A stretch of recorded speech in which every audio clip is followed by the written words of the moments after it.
It's an honor to be here today. Renee, thank you to you and your team for the invitation to come share and also for all the work around this event. I have the great privilege of just talking for a few minutes today about the work of Gwinnett Cares around food insecurity.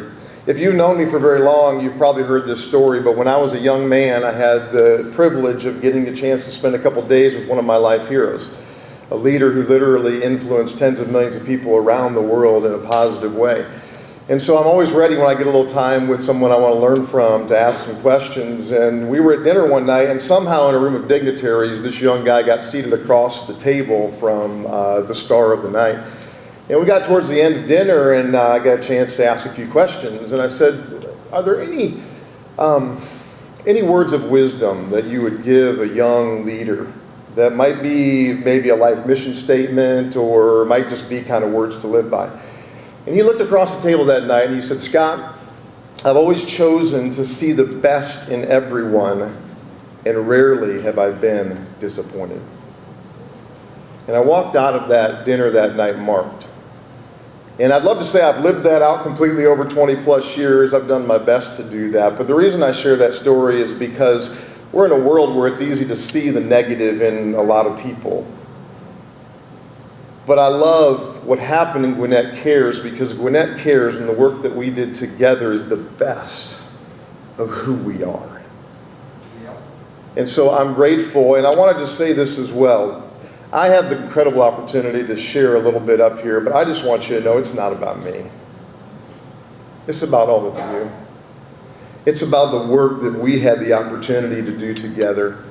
It's about your heart to serve the community and really get not a lot in return, to do the hard work, the difficult things. Gwinnett Cares, when it first started, we didn't even really know what it was, right? There was no governing body. There was it was just a group of people. Many of you who are in the room and many who could not be here today but have the same heart that we had, that just said, we're going to do the right thing. And we're going to do our best to try to do it together. And so as I look around the room, I don't want to start pointing people out because there's so many of you and some that weren't here, but there's so many great stories of what happened with food insecurity during the last couple of years. In fact, we'll never know the thousands of stories that happened, and the point is not to know them all. It's the fact that they actually happened because people cared. And so I will point out one person. One of my favorite stories from the whole food insecurity work is, where's Chef Hank? Chef, are you still here? Or is he was back there? There's Chef back there. Chef was a leader in the community and had a heart and a passion and had a gift. And he just decided COVID is the time to engage that gift. And so he jumped in, went through a lot of hard days, just trying to go serve the community. And now to see all that's happening through Let Him Eat and his commitment and now the resources that are coming, Chef, I'm proud of you. Proud that we get to be a part of your story. Yeah.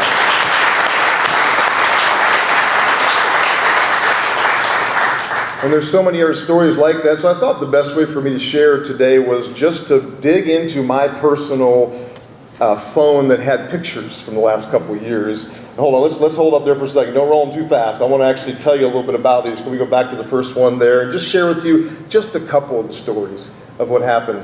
So one of the reasons I love being here at New Mercies today is because the faith community was one of the first communities that were early responders to jump in and try to help. Churches all over, nonprofits that were faith-based, were all over our community, said, how can we help? And so I had the chance at that time to be a part of the staff at 12 Stone Church as the outreach director. And the work that we did was packing bags and doing boxes. You can see here when buildings shut down, there were bins put outside the door and people dropping things off. And this happened all over the community.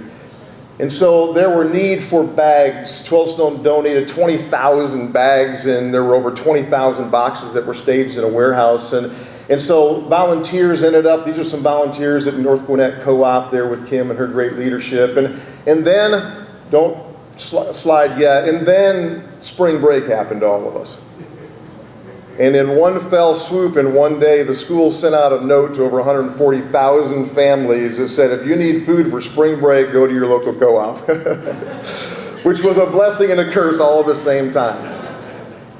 And so you can see here, this is down at the Lilburn Co-op, sharing her great leadership down there. This was day one, people starting to line up.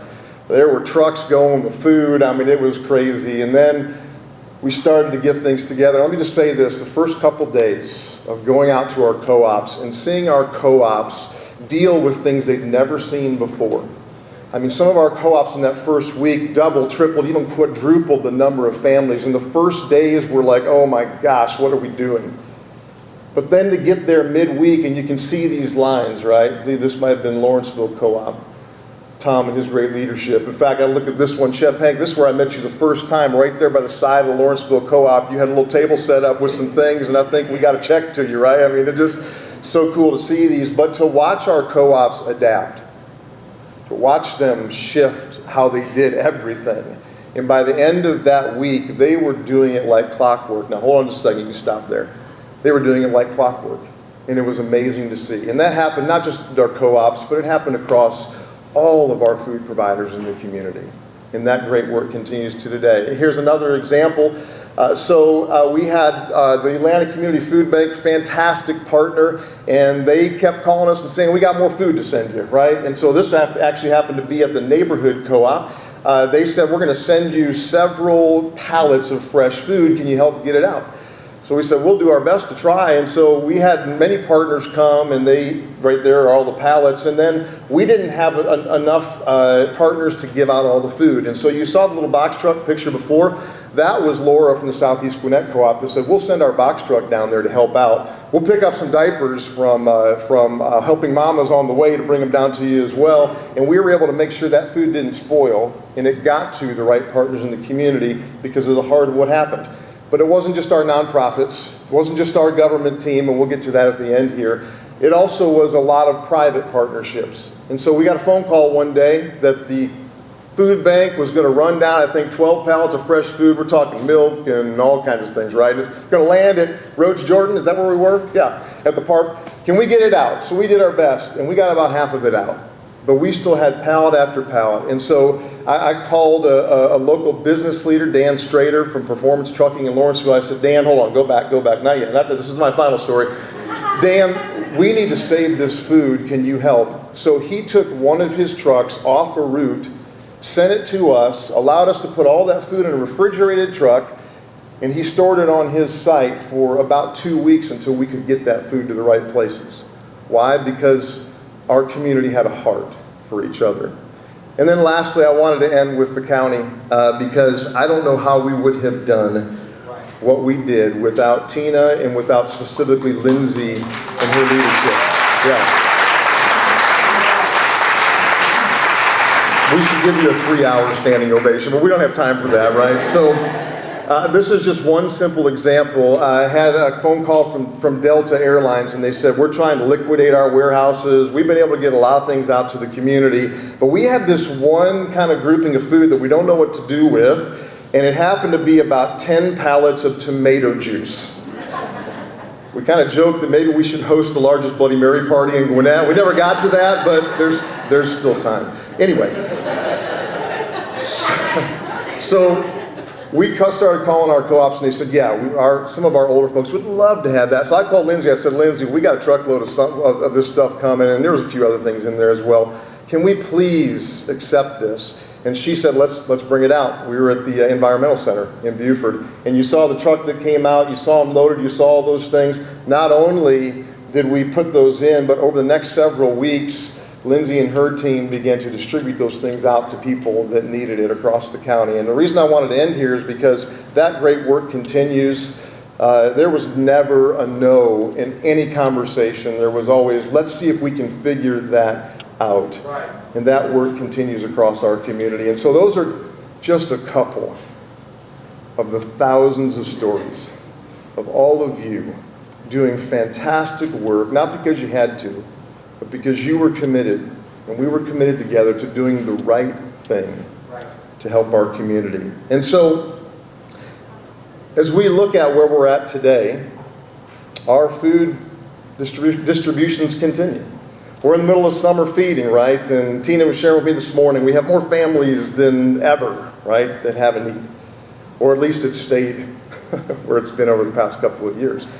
Many of our food providers couldn't be here today because they're getting ready to serve some food, right, at their co-ops. And so we've taken our lessons, we've learned, we've adapted, we have gotten better, and that's a testament to all of us. And then I can tell you as I close, where do we go from here? Well, I can tell you that we're quietly in some conversations behind the scene with Lindsay and her team at the county to talk about how do we reboot some of the food insecurity, great work that we did this fall. And so I'll just say, stay tuned. There'll be more on the way. But I want to just close my time of sharing by saying something to all of you that I often ended our phone calls, our Zoom calls with every week for over a year, because I really mean it. I love you guys. I love your hearts. I love the work that we got to do together, that we get to do together, and that we will continue to do together in the days ahead.